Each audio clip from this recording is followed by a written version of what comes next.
Welcome. Today I'll talk about how to turn an old used computer into a console killing machine for $100. The best part about this technique is it actually saves money, meaning you can end up with a very powerful console killer for a very cheap price. This also helps if you're not very experienced at building computers. This is simply because you only need to plug in a few parts to complete the build. It doesn't require any of the complicated tasks such as applying thermal paste and installing the processor. This means you can play some games at very high resolutions and at max settings. So let's get into it.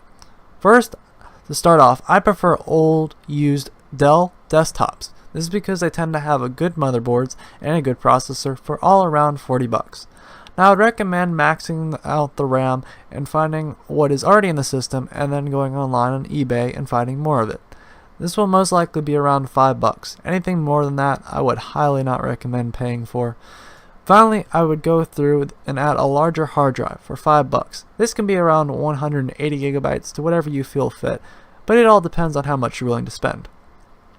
And also add a newer, more powerful graphics card. This you could probably spend around $50 to get something around 1 to 2, maybe 3 gigabytes of video RAM.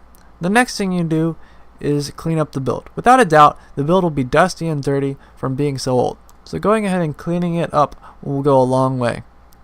Next will be to go ahead and find an operating system.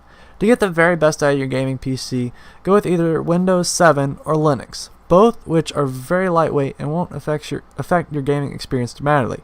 Do not get Windows 10 simply because that just uses a whole lot of CPU power with no benefit.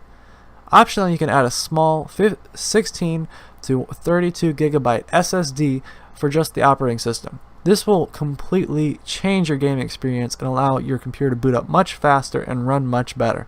This is for around $5 as well. If you are worried you could break apart in building a computer, this is the best fit for you. You only need to plug in more RAM and a graphics card, both of which are very easy and quick tasks to complete. If you did enjoy this refurbishing computer build for this amazing gaming PC, let me know down in the comments below, and make sure you check out my channel for other cool cheap PC builds. Thank you.